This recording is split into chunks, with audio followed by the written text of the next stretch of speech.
Eğitim merkezi, eğitim koordinatörü olarak yani bunu hakikaten böyle nefretle hatta bile kınıyorum. Bunun temelinde yani ne yatıyor, neden böyle yapıyorlar? Yıldırmakla, işte korkutarak, baskıyla yani bir nevi sindirerek işte Kürtler adına biz varız, sadece biz varız. Siz Kürt adına konuşamazsınız. Biz yetkiliyiz. Yani onu demeye çalışıyorlar.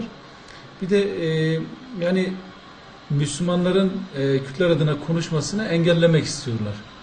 Yani işte siz konuşamazsınız onlar adına. Sanki onlardan bir icazet almak zorundasınız. Sanki bir yetki almak zorundasınız gibi sindirmekle, korkutarak yıldırmak istiyorlar.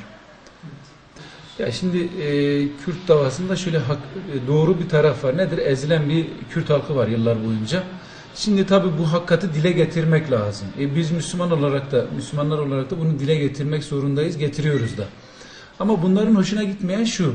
Yani bu dava bizim, siz konuşamazsınız demeye getiriyorlar. Yani tabii Kürt halkı Müslüman bir halk. Yani onların eğer iç yüzünü fark etseler biraz daha yüz çevirirler. Bu onları biraz endişelendiriyor. Benim cemaatime dokunmadıktan sonra sanki böyle ses etmiyorlar. Bu çok yanlış.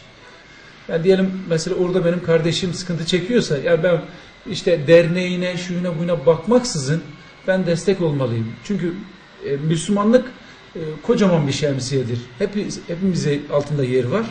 Yani burada Müslümanlar böyle küçük küçük şeylerle boğulmadan, derelerde boğulmadan daha geniş düşünüp kardeşlerine, davalarına sahip çıkmalı.